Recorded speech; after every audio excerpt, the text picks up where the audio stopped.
Welcome to the Overrated Experience Sports and Sports Betting Podcast. I'm your host, Kyle Blondin. We're less than 24 hours to kick off of a new NFL season, and with what comes with NFL season is betting. So welcome to the Overrated Experience Sports and Sports Betting Podcast, because it's betting what you want. This is the place to be. This is the podcast for you, the average bettor, like me, the average bettor that goes through all the lines, does the best they can to make some money, gets suckered in sometimes to the same game parlays and some of the action going on because there's, the Sunday nighters on or the Monday nighters on. I'm like you. You're following my experience. Welcome aboard if you haven't joined us before. So you can follow the Overrated Experience Sports and Sports Betting Podcast on Twitter, aka X, at Overrated EXPER2. That's Overrated EXPER2. And also on Instagram at Overrated Experience. This is season 4 of the podcast, which usually kicks off for NFL season as the beginning of the season. And we got the Dallas Cowboys, Philadelphia Eagles, Super Bowl champion Philadelphia Eagles, kicking it off tomorrow night. And, we're here to level set you what we think we're going to go with. You can do what you want, but you're going to hear what I have to say in relation to the Cowboys, Eagles. We're going to have some plays on the over-unders and spreads and some leans either way, and then go into the Friday nighter live from Brazil, Kansas City, taking on the San Diego, holy crap, the Los Angeles Chargers, all the way in Brazil. So a lot to go through here on the Overrated Experience. If you haven't hit us up in the last couple episodes, we talked about the college football season, the special on Netflix, the SEC any given Saturday. So go through that. That you can do that at any time. That's just goes through the show and my thoughts on that, the SEC college experience football wise. And then also our previous episode went through your survivor pools, what picks we would make in the 18 weeks if you had to make them now in your survivor pools. Please take a listen to that. If you don't know what a survivor pool is, perfect time to listen to that podcast. All right. So, you square bettors out there, you regular Joes, you regular people, you regular bettors just like me. Just some topics we're going to hit up before we get into the actual lines for the Thursday and Friday is expect another podcast to drop to reflect on picks against the spread for Sunday's games. And then we'll try to pop in a props podcast to go through all the different props that stand out and look good. Now, honestly, my first look at this is the props are the ones that move a lot. Those are the lines that are absolutely, differences can be seen at various books. So right now I've used DraftKings and FanDuel. Big time differences, and a yard counts. Yards do count. When you got rushing yards, total passing yards, I bet you've lost because of a yard. So don't discount don't minimalize a yard or two. It's a big difference. And props, it may be our opportunity to get to the pay window. So here we go. Some of the news, quick updates before we get into the games. Red Zone announced today. If you're an NFL fan, you're watching Red Zone. All right. If you're an NFL bettor, you're watching Red Zone. So if you don't know what Red Zone is, it was an NFL property where you'd subscribe, and it would basically, Scott Hansen, the host, would bounce to game after game when teams are in the red zone, recap scoring. If a weird story popped up, maybe a major injury, and it would just be like one stop shop to the actual action that was going on, and no downtime. It was very fast paced. They've announced today that they're going to have full commercials. Like they've had commercials before, but usually as you're watching, they had it on the side. However, they're going to go on to full on commercials. I don't know what that's going to look like. A lot of noise online, how people feel about that. How do I feel about that? Glad you asked. Well, I think it was inevitable, right? I don't like it. Don't love it. I don't think it adds value to me, the end user, who's going to watch every Sunday. But just like everything else, I mean, Red Zone's been around for years now. It's now part of your must-have viewing experience when watching on Sunday, and they got you. They hook, line, bum, Dan, you're done. What are you going to do? Are you going to get rid of Red Zone? I'd be very shocked if anybody does. Look at Netflix. Netflix, same thing, right? You could, really share like your passwords, all et cetera, for years. And then Netflix becomes the norm, and then they pick a time to crack down on IP addresses, et cetera. And what are you going to do? You're lost. You're going to get suckered into only having one access, or two, if you pay more in a tier package for Netflix. They got you. And Red Zone's got you too. Guess what, guys? They're here to make money. And I don't like it, but I'm not shocked. So we'll see what that experience looks like starting Sunday. Of course, most of us bought, your NFL package or bought Red Zone before this was known. I'm sure that was coincidental, not. And the NFL's corporate, man. If you haven't noticed that, it's not for the love of the game. It's for the love of, the franchise values and the next TV contracts. That is what this is about. And then, there's talk. Don't know if anybody wants this to happen, but is Taylor Swift going to play the halftime show? What are your feelings on that? I was listening to local radio today in Toronto, and the thought was maybe this might be the one act that may look bigger, is Taylor Swift the biggest act of the Super Bowl in history? I got to believe so, yes. And, would she do it? Would you care? I don't really care, but to each his own. So those are my thoughts, and that's just the way it's going to be. So we're going to get to the real life action here. Dallas Cowboys. Micah Parsons, Micah Parsons. They decided they wanted to screw around with a potential Hall of Fame defensive player in his prime that is paid to put pressure on a quarterback, which seems to be the second most, desired skill position behind quarterback. And the Dallas Cowboys decided, no, that's not for me. I'm not interested. He's in his prime. Let me send him into another NFC team in the Green Bay Packers for 2 first-round draft picks, which may be late picks, and then also an aging defensive tackle. Look, and as you obviously we get older, and we have that team when we grew up that were generational teams. So I was never in the LA, Oakland / Vegas, like Al Davis era when they were winning Super Bowls. I came in as, that was on the decline. The Raiders became a joke, right? It looks like they're probably back on track a little bit. We'll see what happens.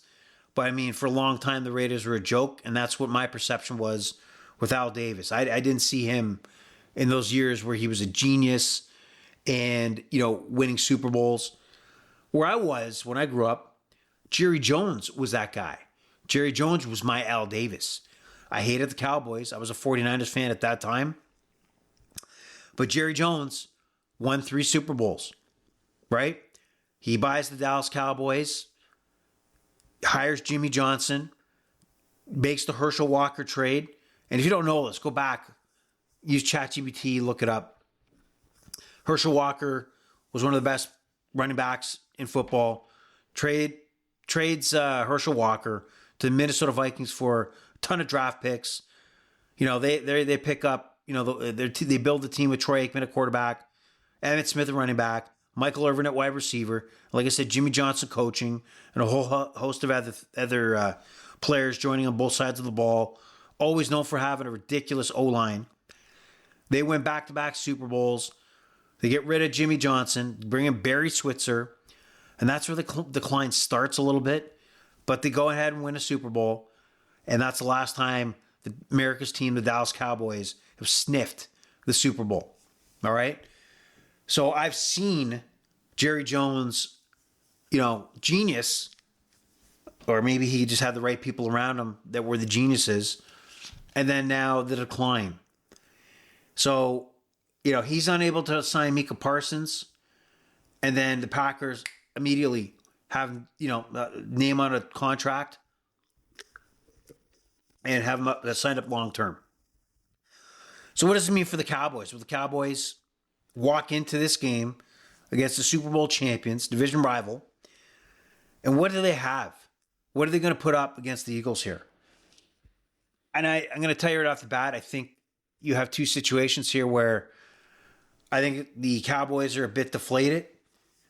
You know what I mean? You had your best pass rusher, one of your best player on your team, a week ago. Now he's not on the team. They screwed around with his contract situation where it became a distraction. And then you got an Eagles team, Super Bowl champions, division rival, that I don't think is going to take the foot off the gas here. And I think they're going to kick the shit out of the Dallas Cowboys. It's not going to look good. The Eagles are not going to put take their foot off the throat of Jerry's boys, okay? And my bets are going to reflect that. And the line, and you guys, you got to look at the line. You have to have multiple books. Just a heads up to compare lines, compare to prop lines, and take the best value because they are different. In this case, most books, and I'll compare FanDuel, DraftKings, and MGM. These lines opened up at 6.5, and then the Micah Parsons, trade goes down.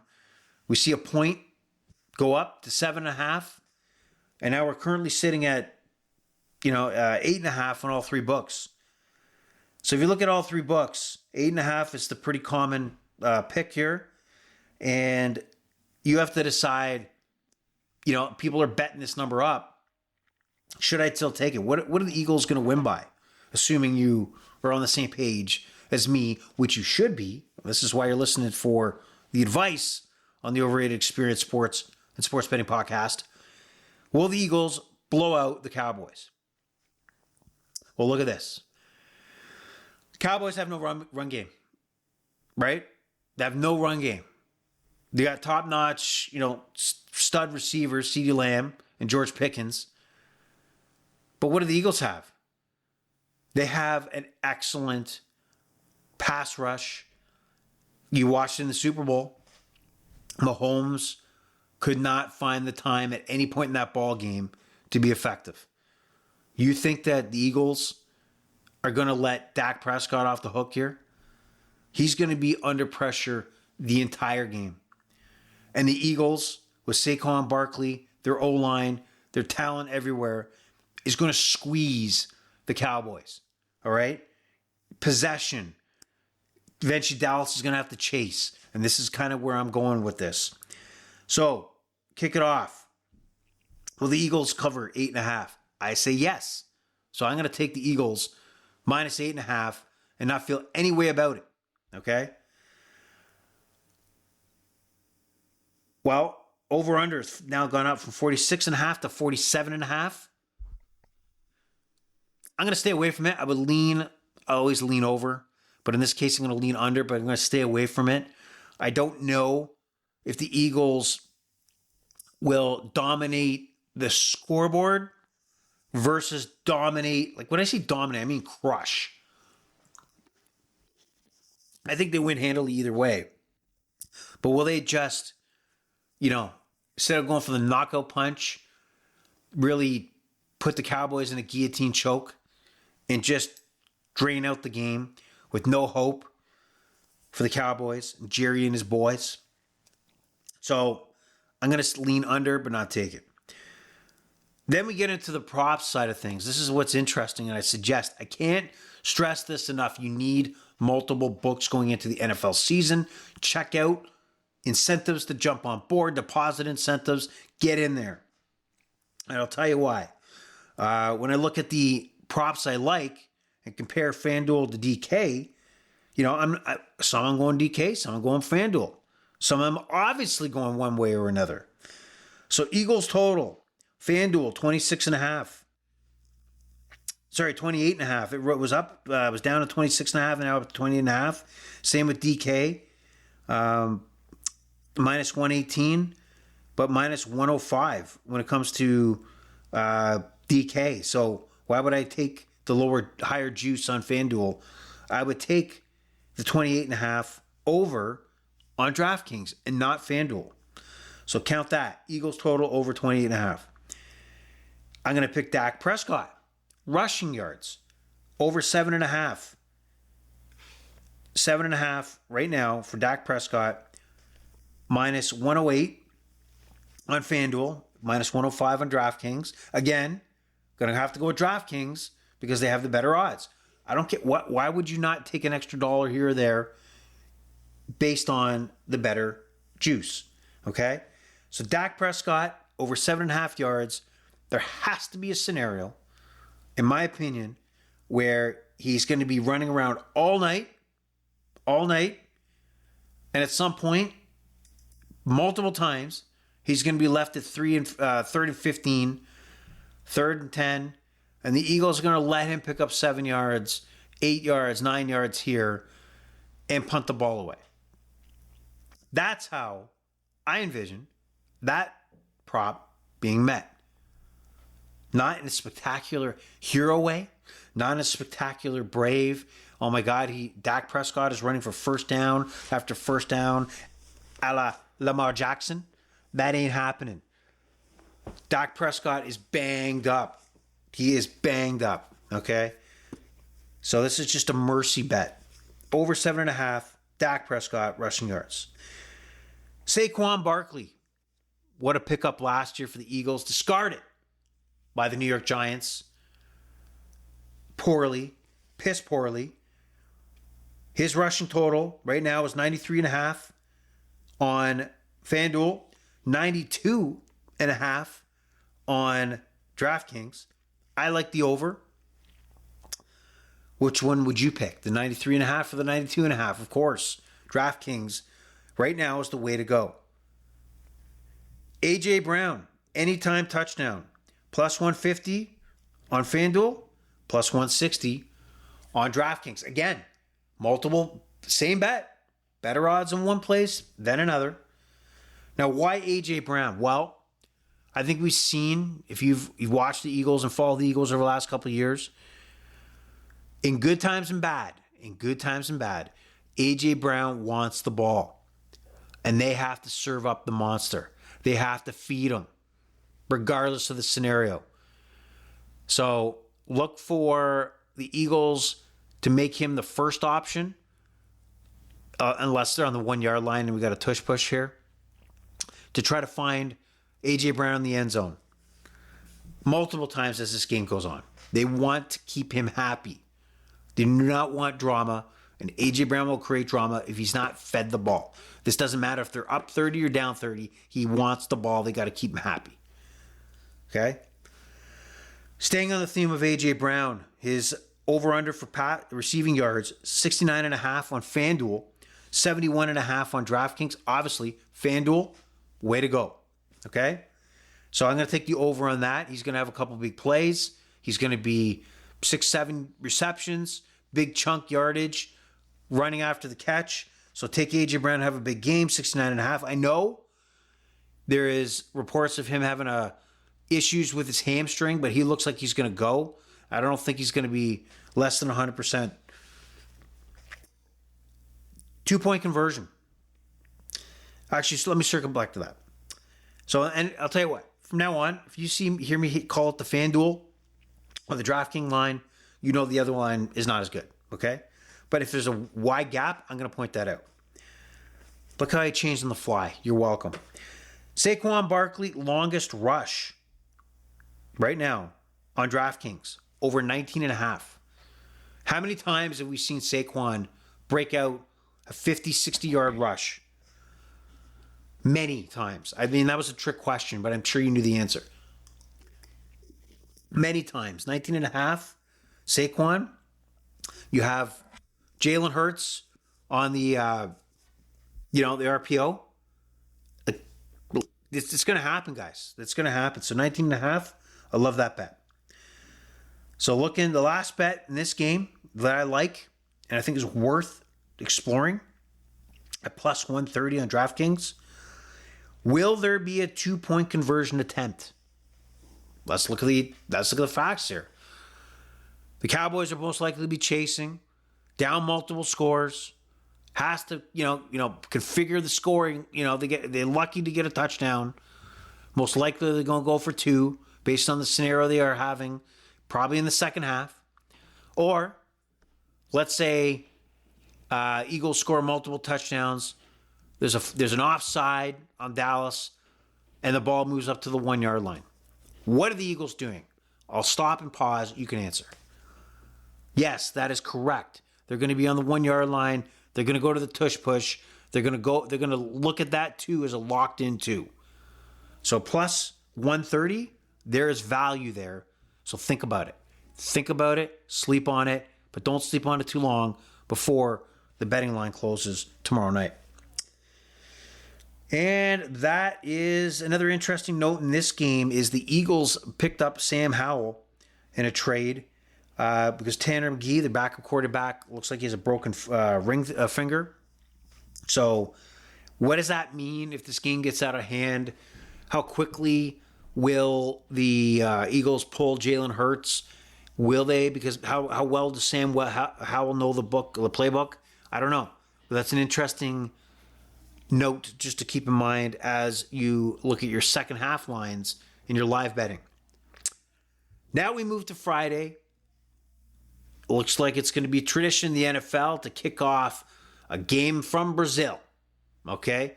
Brazil. What stood out last year with the Eagles-Packers game in Brazil? Well, what I can tell you is Jordan Love got hurt. I could also tell you the field was slippery as shit. I haven't heard any reports that they have made any changes to that. And I think what this does, it puts into an abnormality into this game that I think it's a little more chaotic and less predictable, which doesn't suit well for a podcast that's trying to predict, but we'll do our best anyway. So Kansas City is, I think, the road team on here. The Chargers are the home team. And the Chargers across all 3 books, FanDuel, DK, and MGM, -3 are the Chargers. The Chiefs are the favorite, -3.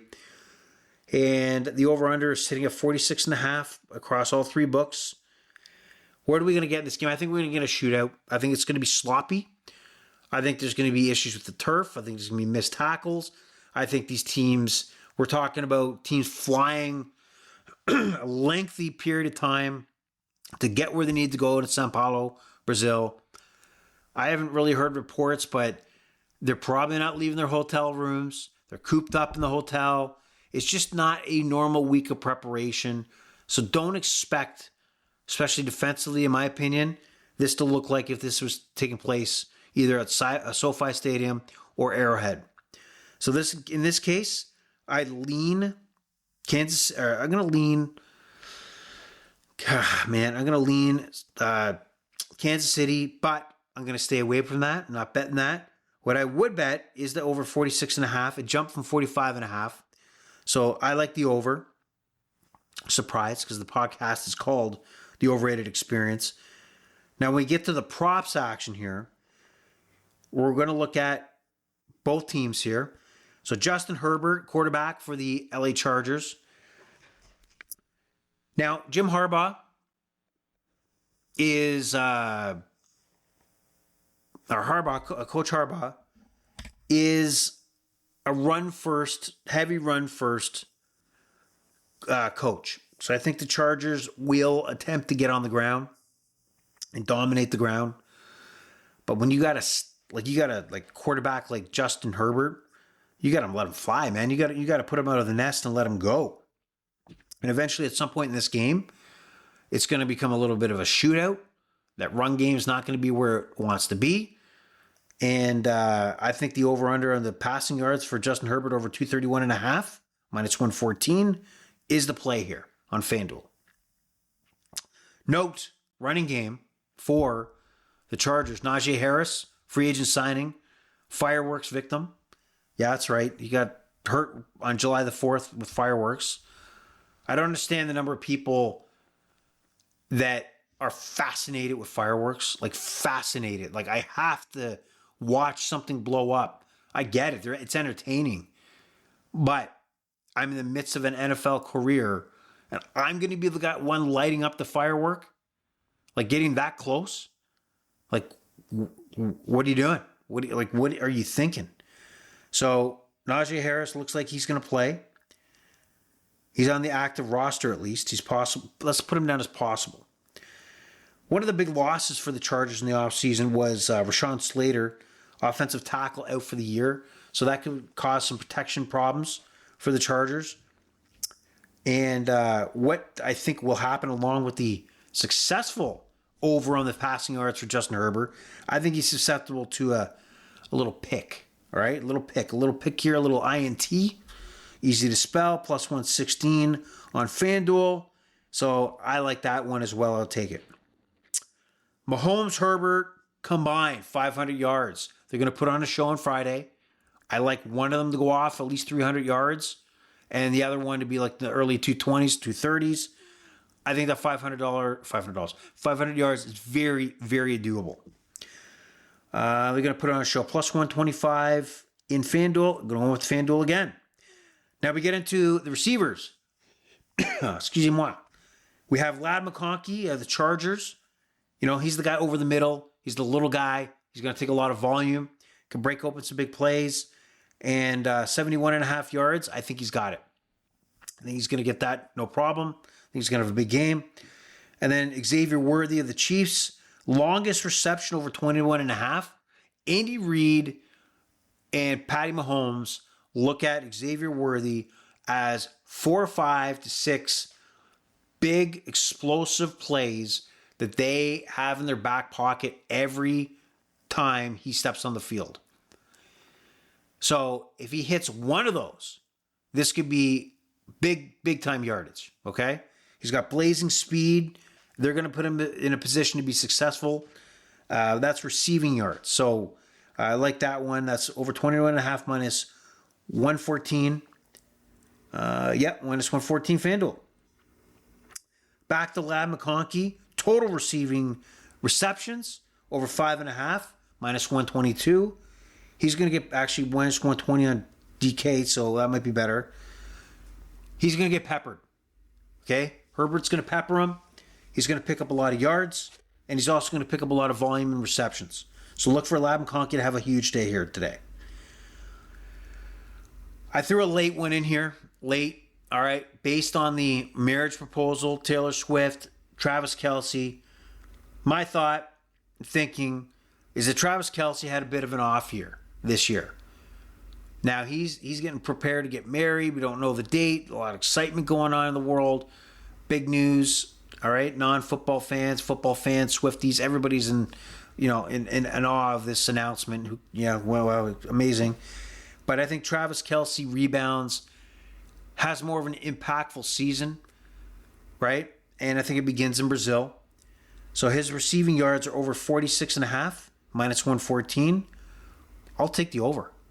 I'm going to take the over on this one. I think that he's going to have a couple of big plays. He's going to have 5 or 6 receptions. And I think we see the old Travis Kelce make a big run to redeem his place as the top tight end in football. And that's it, guys. Like, there's nothing more I can tell you. Like, you bled me dry of information for these two games. We will be back to talk about the rest of the Sunday card and the Monday Nighter. We'll be back to talk about the props. And I encourage you to take a look at multiple bets and props you like, because you're going to find better deals other places than others. So keep those options open to yourself. Follow the Overrated Experience on X at Overrated EXPER2 and Overrated Experience on Instagram, both of which are explained in your podcast provider's summary of this podcast. So click on that. And what else got to tell you? That's it. Pleasure's all been yours. We'll talk to you again. Have a good Thursday, Friday kickoff to the NFL season. Bye-bye.